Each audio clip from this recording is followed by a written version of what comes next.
여러분, 사람들이 게임을 좋아하는 이유를 아십니까? 사람들은 왜 정신없이 몇 시간 동안 쉬지 않고 심지어 밤을 새면서까지 게임을 할까요?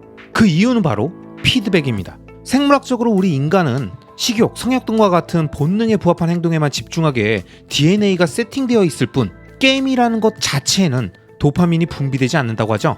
하지만 심리학적으로 우리 인간은 피드백을 통해서 몰입하게 되고 게임은 이런 특성을 매우 많이 갖고 있다고 합니다. 실제로 게임에서 점수가 나오지 않거나 소리가 나오지 않으면 우리의 몰입도는 현저히 떨어지게 됩니다. 자신이 하는 행위에 대한 보상이 높아지는 점수로 표시되고 현란한 소리로 들리며 적절한 시점에 레벨업이라는 피드백으로 나타나야 계속 그 행위에 몰입할 수 있게 되는 거죠. 그리고 이건 단순한 게임에만 국한된 내용이 아니라 학교라는 교육 시스템, 회사의 인사 시스템을 비롯해 우리가 사는 자본주의 사회의 전반에 모두 이 피드백이라는 요소가 있고 당연히 우리가 진행하고 있는 투자의 영역에도 정확히 적용됩니다. 열심히 공부를 하면 점수가 오르고, 열심히 일하면 진급하고 연봉이 오르고, 열심히 사업을 하면 매출이 증가하고 매장이 늘어나고 비즈니스가 성장하면서 그 숫자로 전달되는 피드백을 통해서 우리가 점점 더 몰입하고 그 행위에서 재미를 느끼는 것처럼 투자 역시 자산의 가격 상승, 상승률 누적 등과 같은 지속적인 피드백이 있어야 그 행위의 재미를 느끼고 심리적 평온 상태를 가져가게 되는 거죠. 그렇기 때문에 대부분의 사람들은 장기 투자가 아닌 단기 투자를 하는 겁니다. 눈앞에 있는 수익을 익절로 확정하고 또 다른 종목을 찾아 자산을 옮겨서 계속 수익을 챙기는 그 행위의 반복 속에서 투자의 재미를 느끼고 만족하는 거죠. 설령 모든 자산과 투자에서 수익이 나지 않더라도 그때그때 수익난 자산을 익절하면서 바로바로 피드백을 받을 수 있으니까 당장 손실인 자산이 있더라도 투자가 잘 되고 있다는 생각을 하게 된다는 거죠. 하지만 장기 투자는 어떻습니까? 불확실성이라는 리스크를, 손실 가능성이라는 리스크를 시간에 녹이면서 수익으로 치환하는 긴 여정이기 때문에 그때그때 적절한 피드백이 우리들에게 전달되지 않습니다. 그러니 호기롭게 시작했어도 끝까지 유지하기가 힘들고, 설령 마인드셋을 통해서 유지를 하고 있어도 만족스러운 결과가 없을 때는 고통스럽고 힘든 상태가 계속 진행되기 때문에 점점 지쳐가게 되는 거죠. 이게 바로 장기 투자의 현실적인 어려움이고, 이런 어려움을 잘 알고 있는 투자자들은 단기 투자나 트레이딩에 집중하게 되거나 아님 장기 투자를 하더라도 불확실성이라는 리스크는 건드릴 수 없어도 손실 가능성이라는 리스크를 최대한 줄이고자 싸게 살 수 있는 투자 시점에 엄청 공을 들이게 된다는 겁니다. 여러분, 제가 늘 말씀드렸지만 투자의 세계에 정답은 없습니다. 자신의 성향과 재무 상태, 은퇴 시점 등에 따라서 다양한 투자의 전략과 선택을 할 수 있죠. 하지만 우리가 단기적인 피드백을 쫓아 투자를 진행하면 투자가 게임처럼 재밌고 흥미진진하고 스펙타클할 수는 있지만 끊임없이 새로운 피드백을 공급해줘야 하고 피드백의 주기 역시 점점 짧아지는 선택을 하게 된다는 단점이 있습니다. 그러다 보니까 결국 열심히 매매하고 부지런히 뭔가를 한 것 같지만 긴 시간이 지나고 나서 보면 정작 큰 규모의 자산이 형성되었다기보단 겨우겨우 현상 유지만 하고 있는 것 같은 아쉬운 상황들이 연출되게 되는 거죠. 그래서 저는 구독자 여러분들께 늘 2030년을 강조합니다. 이게 바로 저만의 피드백입니다. 장기 투자의 특성을 감안해서 피드백의 순간을 먼 미래의 시점으로 정하되 아직은 막연해 보이고 우리 눈앞에 보이지 않아 상상할 수 없어 지치고 힘이 드는 순간이 올 때마다 2030년에 우리들이 투자하는 장기적 우상향 구조의 자산들이 만들 미래의 모습과 경제적 자립의 순간을 선명하게 상상해 보면서 지금 당장 우리들에게 공급되지 않는 피드백을 제공하며 마라톤과 같은 장기 투자의 긴 여정을 꾸준히 지속적으로 할 수 있는 원동력을 만드는 거죠. 그렇게 우리가 열심히 공부하고 찾은 미래의 퍼즐 조각들을 바탕으로 투자한 장기적 우상향 구조의 자산들이 1년, 2년, 3년, 5년, 7년을 지나면서 여러 번의 굴곡을 넘으면서 그때마다 차분하게 쌓인 안전마진이 세 자릿수 수익률이 되는 경험을 하게 되고 차곡차곡 늘어가는 걸 보게 되면 바로 이때부터 매 순간이 피드백의 연속이 됩니다.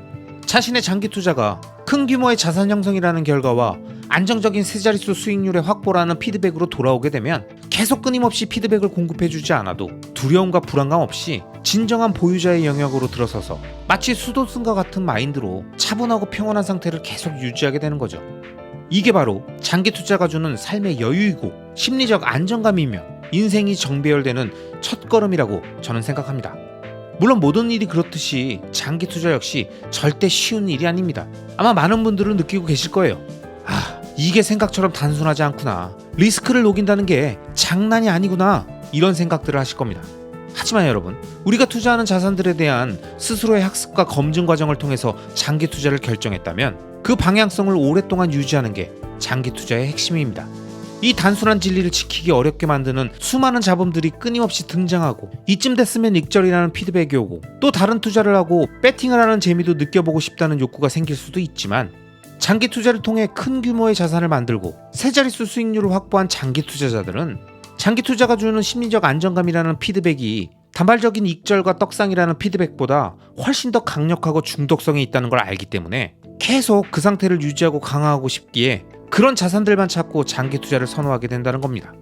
마치 약물빨에 의한 근육이 아닌 스스로 오랜 시간 단련해서 얻은 찐 근육의 의미와 누군가의 정보에 의한 판단이 아니라 스스로의 인사이트를 통한 행위가 비교할 수 없을 정도로 훨씬 중요한 것처럼, 투자의 목적인 행복한 인생을 살고 경제적 자립의 상태에서 시간과 공간의 자유를 얻기 위해서 어떤 마인드로 살아야 하는지를 우리가 꼼꼼히 생각해 본다면 장기 투자 마인드의 중요성을 다시 한번 느끼게 되실 겁니다. 이와 관련해서 오늘도 장기 투자의 긴 여정에 지치고 힘들어하실 구독자분들을 위해서 제가 좋아하는 보도 셰퍼의 멘탈의 연금술에 나온 한 챕터의 내용을 구독자님들께 설명드리도록 하겠습니다. 우리들의 장기 투자 여정에 많은 도움이 될 이 책의 내용을 함께 들어보시죠. 정상에 도착하고 나면 당신은 어떤 것을 선택해야 하는지 자연스럽게 알게 된다. 가장 높은 곳에서 전체를 올바르게 조망할 수 있기 때문이다. 비로소 당신은 겨울에 대해 그리고 여름에 대해 알게 된다. 비로소 당신은 속도에 대해 그리고 방향에 대해서 알게 된다. 비로소 당신은 포기가 아니라 멈출 줄 알게 된다. 비로소 당신은 목표를 달성했음을 알게 된다. 인생 여정은 마치 쭉 이어진 계단의 모습과 같다. 평평한 면 위에 서 있을 때는 위쪽을 향해 나아가지 않을 것처럼 가만히 서 있는 것처럼 보인다. 하지만 실상은 전혀 아니다. 언제나 우리는 경사를 오르고 있다. 하나의 평평한 면에서 위쪽을 향한 발을 내딛어 다음 차례의 평평한 면을 가파르게 올라간다. 연금술사들은 말한다. 포기하는 이유는 경사면을 오르는 게 너무 힘들어서다. 하지만 경사를 오르고 있다는 것은 정상에 가까워졌다는 뜻이기도 하다. 경사면을 오르느라 너무 힘이 든다는 것은 정상으로 가는 길을 잃지 않았다는 뜻이기도 하다.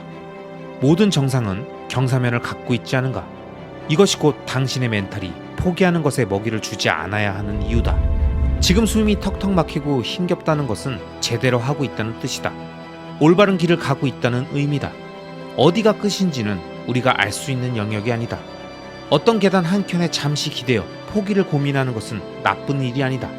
다만 그 생각을 얼른 떨쳐버리고 계속 경사를 오르다 보면 어느 순간 불쑥 끝이 나타나고 전체가 한눈에 들어오면서 머릿속에 밝은 빛으로 가득 채워진다. 따라서 우리가 더 깊이 고민해야 하는 것은 쉬어갈 것인지 가속도를 붙일 것인지 한 번에 2계단씩 오를 것인지다. 이 길이 아니었어. 이 정도면 오를 만큼 올랐지. 더 계속 가는 건 건강에도 좋지 않아. 무릎을 다치고 말 거야. 발걸음에 이 같은 변명과 위안, 합리화를 주렁주렁 달고 내려가지 않는 한 우리는 반드시 정상에 오른다. 연금술사들은 말한다. 변명이 아니라 확신을 찾아라. 정상에 선 사람들은 모두 확신에 찬 얼굴을 하고 있다. 여러분, 보도 셰퍼의 말처럼 지금 이 순간 숨이 막히고 죽을 것 같고 장기 투자를 포기하고 싶다고 느껴진다면 우리는 정상을 향한 올바른 길을 가고 있는 겁니다. 이 글의 내용은 리스크를 녹이는 힘든 과정을 겪고 계실 장기 투자자분들께 큰 도움이 되실 겁니다. 그런 의미에서 보도 셰퍼의 마지막 문장을 다시 한번 말씀드립니다. 변명이 아니라 확신을 찾아라. 정상에 선 사람들은 모두 확신에 찬 얼굴을 하고 있다. 아시겠죠? 그럼 오늘도 끝까지 시청해주신 모든 구독자님들을 리스펙합니다.